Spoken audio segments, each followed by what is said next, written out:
You're listening to a podcast from the South China Morning Post.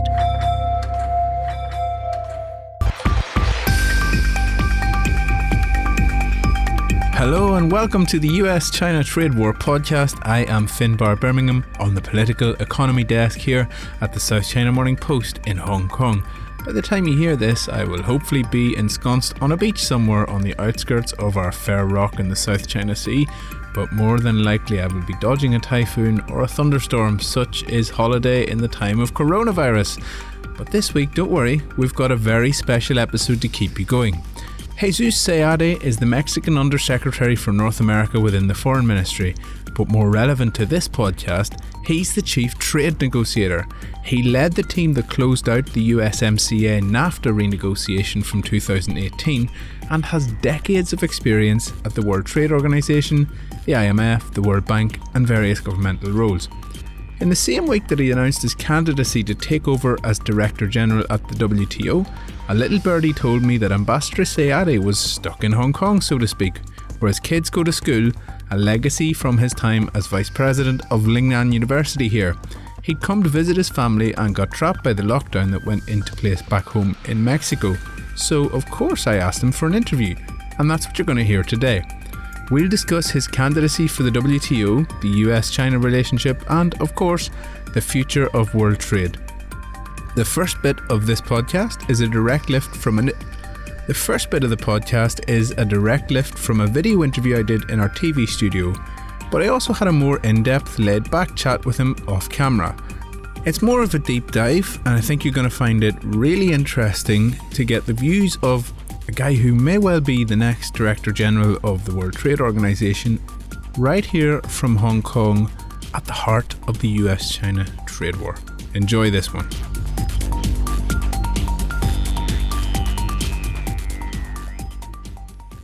Ambassador Seade, thank you for joining us. If you were to get the role as Director General, one of the first items in the inbox will be to, no doubt, bridge the gap between the United States and China. Really quickly, how do you propose to do that at a multilateral institution like the WTO? Well, one has to start by listening, understanding well, communicating well, and trying to put in place an improved dialogue. There hasn't been much dialogue in Geneva. The relationship that has been very complex, as we know, has been entirely on the bilateral front, and then disputes. So I think it's very important to bring them to the table. I am convinced that China, there's nothing more important for them, or a few things more important on the international scene than the strength of the WTO. They want to see a strong WTO. For them it is vital. And for the United States, despite the critiques they make, which are highly respected and everything, but I don't see them as being terminal.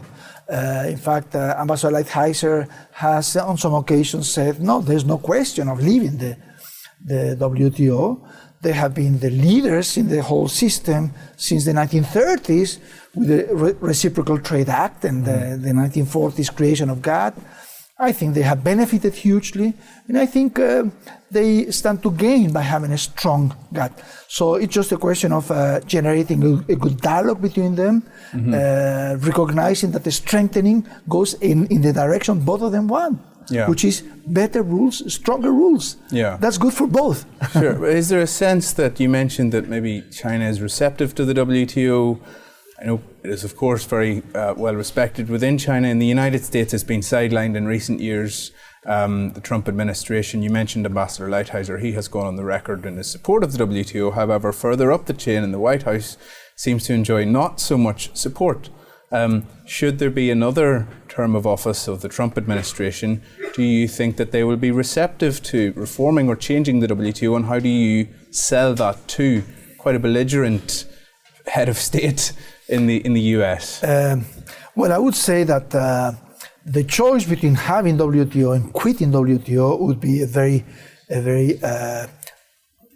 stern choice, very difficult choice they would be making, and I don't think that they're going to want to go that way. I don't see anybody, certainly not in the business community. Business community is massively in favor of mending fences with WTO and having it work better from their perspective, no doubt, but to stick to it. So the business community, that's always important because it's part of the electorate. The political groups, political classes, I think they are uniformly in favor.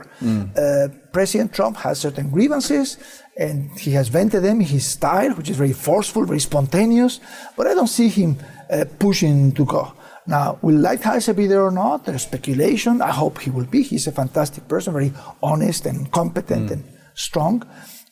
But even if he were to not to be there, I don't see anybody taking that job from the trade experts kind of field that would be in favor of.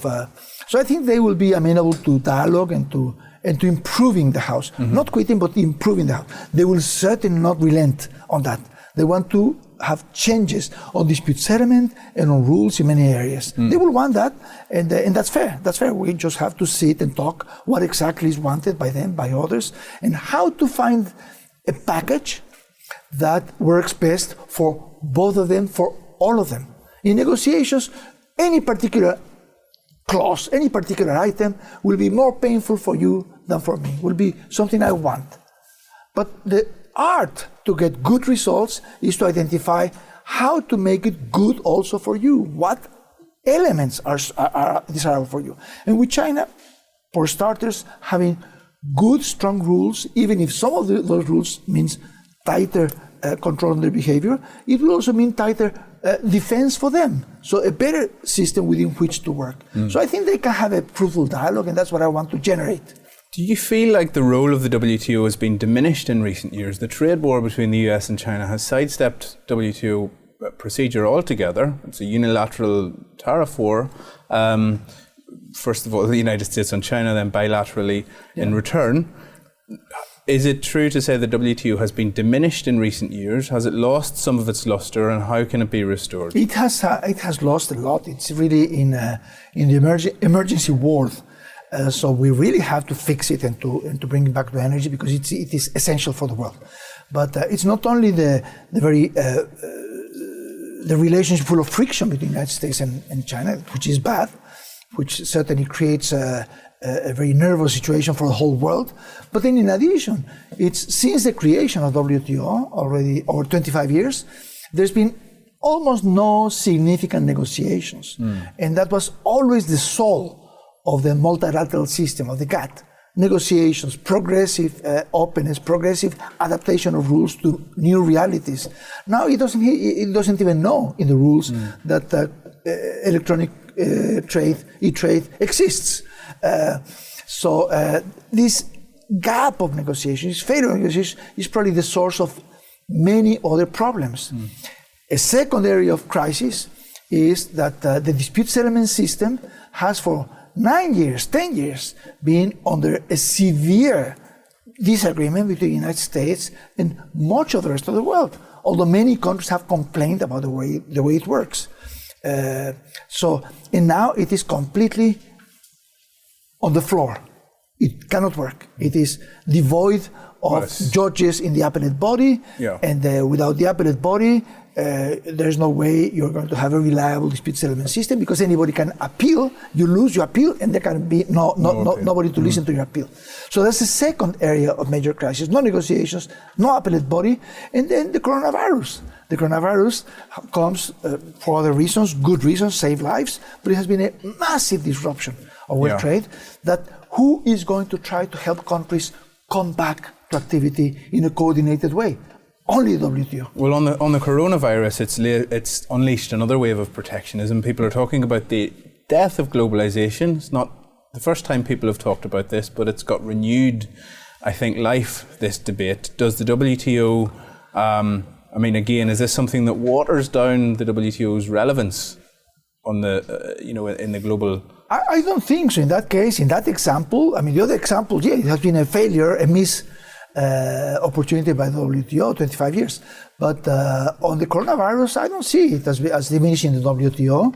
These have been measures every country has taken under extreme duress and urgency to save lives, to save lives, not really protectionism, but the result has been protectionism, just closing the border, and has been many countries badly affected, unable to import even medicines or inputs to produce medicines or essential foods or inputs to produce essential foods. There are all these connections. So that enhances the importance of the WTO, because if it doesn't exist, you have to create it urgently to orchestrate the coming back. So you think it's a temporary thing, and I just want to ask about your own candidacy. Obviously, you've had very close negotiations with the US through the NAFTA renegotiation, USMCA, would have worked closely with Ambassador Lighthizer and so on.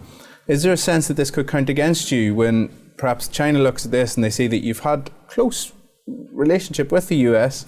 How do you head off those accusations that you're too close to the US? I hail from a country that is well known for its multilateral vocation in politics, in every area, in trade, very much. But myself, I am very much a global person. I have lived in Europe more than I have lived in Mexico. I lived many years in the UK as a student and then professor. I lived for 10 years in Switzerland as an ambassador and then as deputy head of WTO. I lived in France for a large chunk of time. I have lived a long time in China, in Hong Kong, and in China. My family continues to be here. I know China very well. I was vice president of a university and then another one in China. And all along, conducting well-received policy work on China's trade system, China's WTO engagement, and in particular, China's financial system. And I have been very active, attending conferences, meeting authorities. Yeah, I know China. Yeah, and have you, since your candidacy was announced, have you been in touch with Chinese officials? Have you had any encourage?ment from Beijing? Well, I don't want to go into confidentialities. I hope to have some meeting. I am trying to meet with authorities in at least 164 countries, which is a membership of the WTO, and I do expect to talk to China. I have spoken to the Chinese ambassador in Mexico, which is the natural way to go about it. No feedback. It is absolutely proper for them to look at the candidates and to decide what they want to do. But I think I do offer two things that will be very much in China's interest. One is deep expertise on trade matters and established track record as a trade facilitator, trade negotiator. If you bring a politician to head the WTO, the first discussion on particular kinds of subsidies between the Europeans and the Americas will go over the head of the Director General. You need somebody who is completely in touch with that stuff, but at the same time, a good negotiator, and at the same time, a familiar face who knows the Chinese, the Europeans, the Africans, the Americans, culturally, and I have that. I'm a global man and a trade expert. Okay, that's what they need. You're pitching yourself as a negotiator rather than a politician. Absolutely, yeah. Sure. Yeah. Ambassador Seade, thank you so much for joining us. My great pleasure, Finbarr. Thanks for having me. And it's at this point that we turned off the cameras. Somebody brought us a well-needed glass of water, and we got into a few more in-depth points on Hong Kong and the WTO, the fact that WTO opposition in Washington runs much deeper than the Trump administration, and the WTO's role in ensuring that the spoils of trade are shared among the many, not the few. Enjoy part 2. Okay, so we're recording again now. Look, I wanted to ask you about we talked about the US and China, and I just want to get your thoughts as a potential DG, but also as a trade person. The Phase 1 trade deal is clearly in a case of managed trade, right? What do you think? How do you think the WTO should be looking at this sort of thing? Is it the kind of thing that should be discouraged? Which? The Phase 1 trade deal between the United States and China. No, I think it's okay. I mean, I've been personally very much saying since the end of the Uruguay round and since we began to go into the Doha round, and I was quite skeptic. I mean, the intention was fantastic and the content was fantastic, but maybe the ambition combined with the unclear level of commitment and support from the countries around the world, and combined with a very complex, valuable decision-making system. I am the absolute warrior to defend the consensus system, for example, but now you have lots of members, so it becomes more difficult to move. And with such a gigantic effort that was put in place and the other elements I mentioned, unclear, not an absolutely committed level of support as we had when creating WTO. When creating WTO, I had politicians in my office as ambassador from India, from Italy, from the United States, from all over the world, constantly. In modern times, it's been less of a commitment. We have to fire up that commitment, that interest. But going back to your question, I really began to say it'll be very difficult to just stick and insist that the system will only stick to these big rounds. So one of the big achievements of the Uruguay round was to create common rules for everybody. And that had many facets, many aspects. One was developing countries had permission to kill, an exemption from the rules, very, very massive, and they accepted to reduce it hugely, so they came into the fold. In exchange for that, the Europeans and others accepted to bring agriculture into the fold and textiles into the fold. So, into the fold, and so in general, creating uniform rules. One of the major elements in that bringing everything to the common fold, common rules, was that the previous round of negotiations, the Tokyo round, there was a Tokyo round, negotiated obviously in Tokyo, at the end of the 1970s. The Uruguay round, the WTO creation, came from the end of the 1980s and into 1993-5. But at the end of the 1970s, in 79, the Tokyo round is finalized. And one of the big achievements was the creation, the signature of a number of trade codes, they were called. And they were called GATT codes. So they were signed under the GATT, but only by small sets of countries.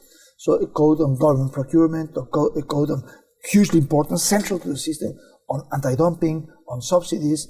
All these had limited subscription. 9 countries here, 18 countries there. And the Uruguay round said rules for everybody. Wham! That goes to everybody. And trips, international for everybody. So I thought from 25 years ago, the future has to include relaxing that insistence. It's good to have had it, but now we have to allow for groups of countries to be allowed legally, without being accused of discrimination, to have negotiations on issues where those 20 countries or 50 countries... Or 2 countries. Or 2 countries. In the case of the... well, you also have the free trade agreement permit always. Yes. That's another form of exemption. That's what was the basis for the creation of the European Union and the NAFTA and lots of free trade agreements. The US-China agreement is not free trade. Sure, it's not. But it's something that goes very much in the direction of reducing tensions and facilitating healthy trade relations. I don't think anybody's going to read it in very demanding terms. And on the other hand, the negotiations now taking shape that I hope to kind of accelerate and bring to fruition and then continue and expand in a number of areas with even 90 participants and 50 participants and then 15 or 20 participants. I think that has to be, so that the plurilateralism and to the extent with the extent possible, 2 things. One, to the extent possible, let's have multilateral negotiations, as in fisheries, and I hope to bring those to completion by December. And on the other hand, whatever is plurilateral, let's try to make it, the presumption will be that the benefits will be for everyone. It's just that you are the relevant guys, you decide to reduce the subsidy, and nobody can complain that you reduce the subsidy. I want to ask you about the situation. I mean, we're speaking in Hong Kong, and I know that you've lived in Hong Kong, you've worked in Hong Kong. The White House threat to remove the trading status of Hong Kong as a separate WTO member. There's been some talk that subsequently Chinese sanctions on China could apply to Hong Kong. Hong Kong may have a case at the WTO. I mean, what's your outlook on that? I mean, your view on that. Do you feel like it's something that Hong Kong would or should pursue? You mean to defend their separateness in trade? Yeah, and to, I guess, even if you're talking about then the legality of the tariffs in the first place, the trade action. I mean, and just generally, but Hong Kong should fight its corner as a separate WTO member. Well, I think Hong Kong is a separate trade authority. It's in the basic law, and it has been the practice, and it has not been a source of problem. So if Hong Kong has a problem in its trade with, with the United States or with anybody, I think Hong Kong should be defending it. Yeah. And I'm sure there'll be a quiet exchange of views or whatever with China. That's natural. But Hong Kong should pursue it. Right now, there's a lot of nervousness on political angles and all that, and the new national security legislation, whatever it's called. It's not national security. National security law. National security law is called, exactly. That's nothing to do with trade. No. I don't see any need, I don't see any reason to fear or to suspect that China will reduce Hong Kong's autonomy on trade matters.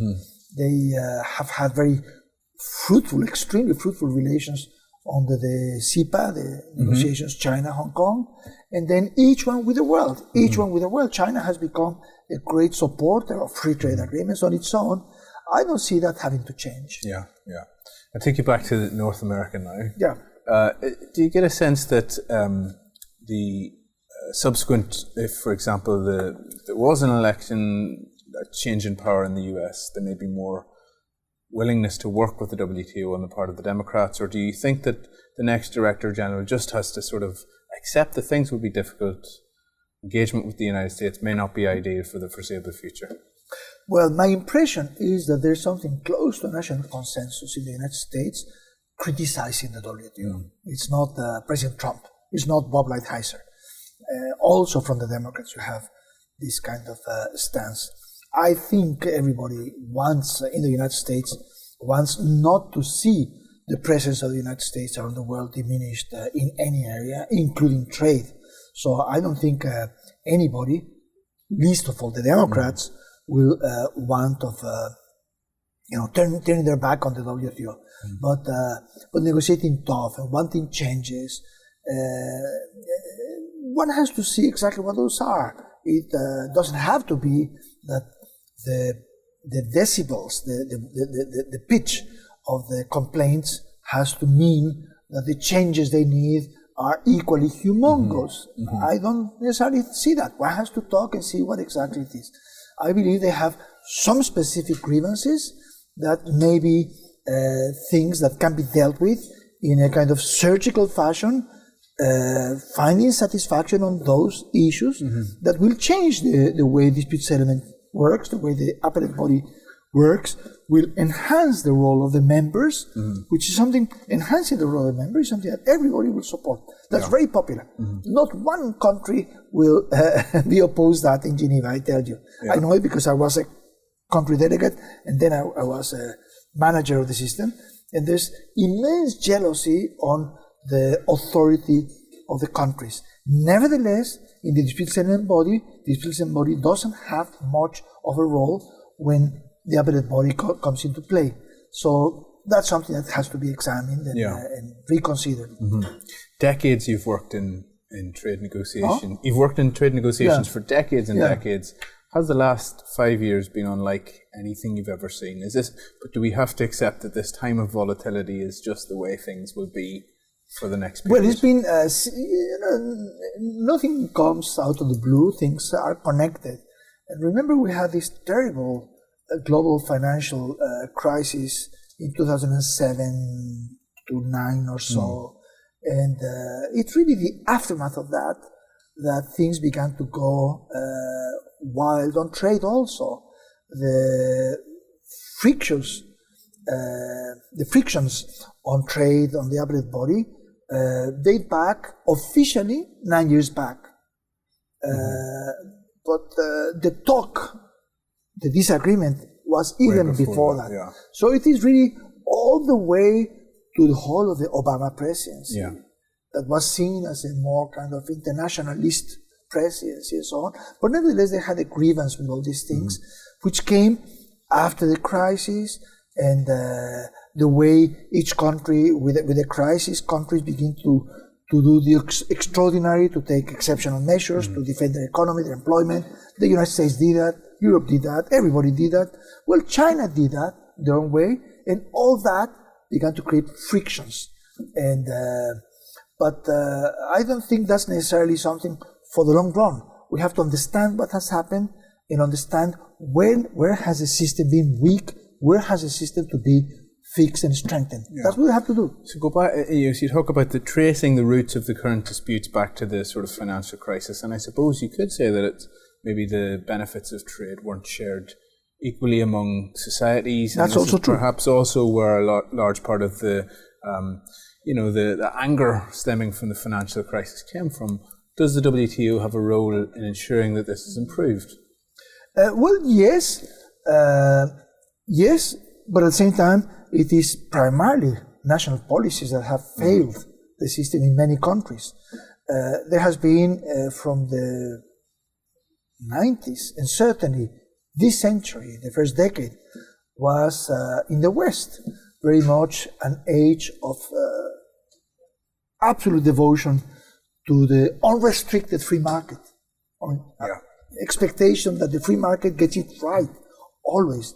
Don't mess with it, okay? And that free market allows for business and allows for success, and incomes grew and countries grew. But at the same time, the more the country becomes global, the more countries are open and therefore can trade, and Chile is not so far from China, and the more technology makes Chile even closer to China and everybody else, because not only because you can ship things cheaply, but also because if you're in Indonesia, you know what a Texan can consume and can do. So it is a globalization even in the soul of people. With all that, you develop a greater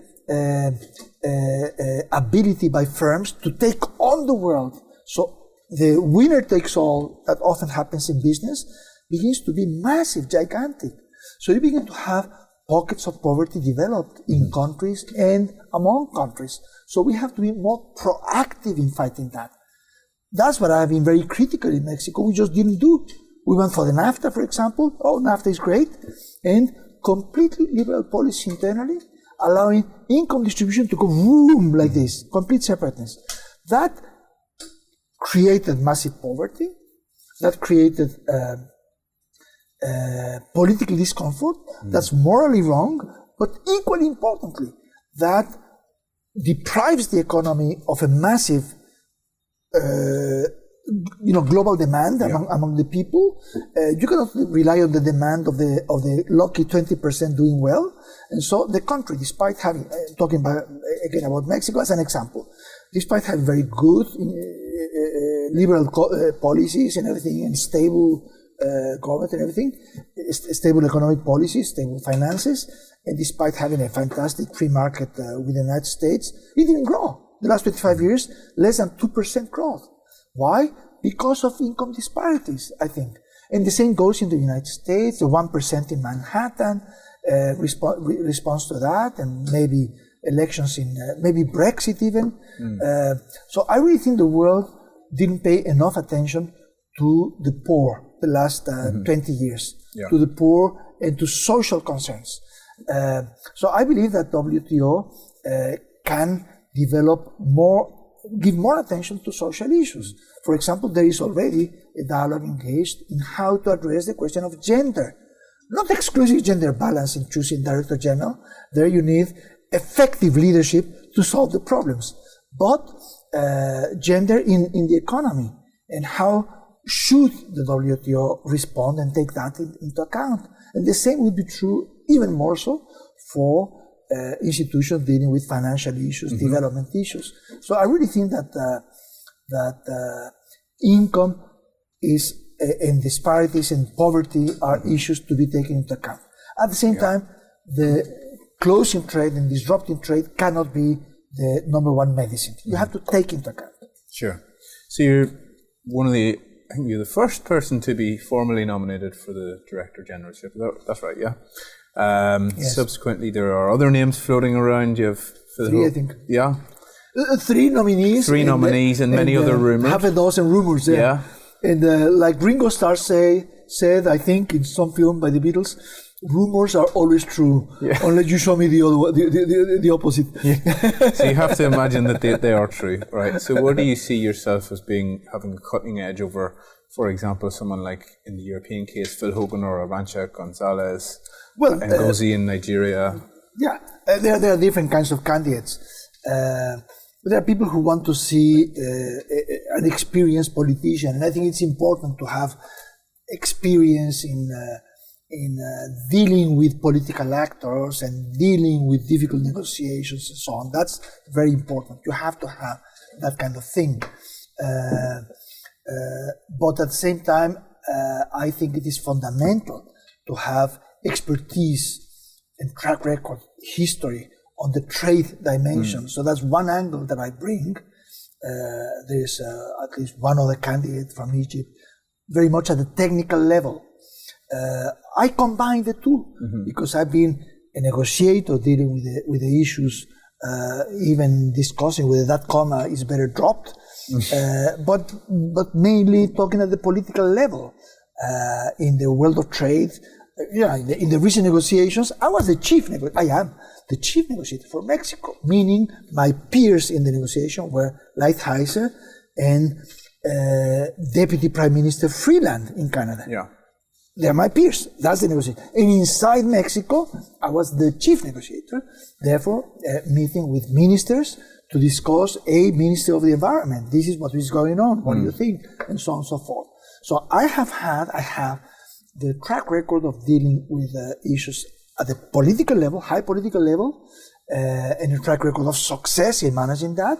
But at the same time, you need the familiarity with the issues. Otherwise, as I said before, any tough discussion between 5 delegations discussing a terribly explosive matter will go over the head of the Director General. And one of the other issues, I think, which has been pointed out with the candidacy potentially is just a geographical one, right? The current Director General is also Latin American, Brazilian. How do you counter that? I mean, how do you counter people's objections? There have been, I think, 3 Europeans since the World Trade Organization was created, and only Europeans before that in the GATT. Nobody complained because they were very competent people. What you need is the best person for the job, particularly when the WTO is in the dire crisis that it finds itself in. It's a terrible situation. You choose the wrong person for political expediency, you might be condemning the WTO to continuing insignificance. I hope not, but I hope a person is chosen. If it's not this candidate, a person that can handle the issues, can command the issues, and can generate consensus, can negotiate with everybody, bring them to the negotiating table, and can talk to everybody. That has a good established negotiating ability in line with all the major parties, not only big countries. Africa is a major party. Asian countries, India, of course. My agony throughout my life for having my family moving more than if I was a professional diplomat and so on, has been this international character of my career.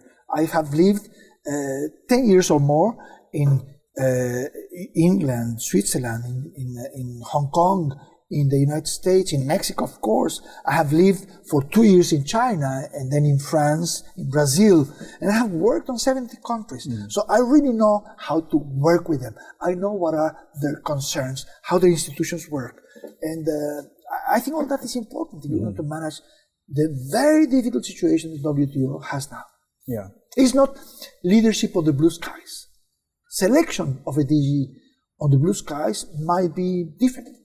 Selection at a time of serious crisis, I think, requires particular attention. Just to round it off quickly, are you heartened in a sense that there are these big names being mentioned in regard to the WTO leadership? Well, it's a sign of attention, sign of importance. There have been voices in Europe even saying we have to have the best person for the job, not necessarily European. Not necessarily guided by this political quota criteria, the best person. But at the same time, having such distinguished people, all these ministers, The Nigerian candidate is a superbly impressive person, no track record on trade, but tremendous track record on as a doer, as a maker in finance and so on. Also, the proposal she has made, I imagine, will be very problematic for China, for example. It's important to be familiar with the issues and to have a sense of balance, but having the attention of heavyweights politically is very encouraging, because it means the world is taking seriously this institution we all love and want to help restore. Sure. You're in Hong Kong at the moment. When are you planning to go back to Mexico, if possible? Well, whenever it becomes possible. Now I have the WTO issue. I might as well go to Africa to meet people, or to Europe. So it's not clear. I don't have concise, critical, definitive plans. I'm in constant contact with my authorities. I'm in constant, meaning several times a day at all levels, the president and the minister, but working from home. Sometimes activities in the evening, very busy times these days. Yeah, I'm looking at my watch and it's almost 2:00, so I think we better finish up. It's well past your time, but thank you so much, Ambassador. That's Thank been you, really Finbarr. great. Very nice to talk to you. Really hope you enjoyed that special edition of the US-China Trade War podcast. I've been Finbarr Bermingham with Ambassador Jesus Seade here at SCMP HQ in Hong Kong. Don't forget, check in at scmp.com for all the updates on trade war, coronavirus and the Chinese economy. You can follow us on Twitter at SCMP Economy. I am at F Birmingham. We'll be back next week with more chat on US-China Trade War. Until then, have a great week. For more podcasts from the South China Morning Post, head to scmp.com, where you can hear more about technology, trade, culture, and society.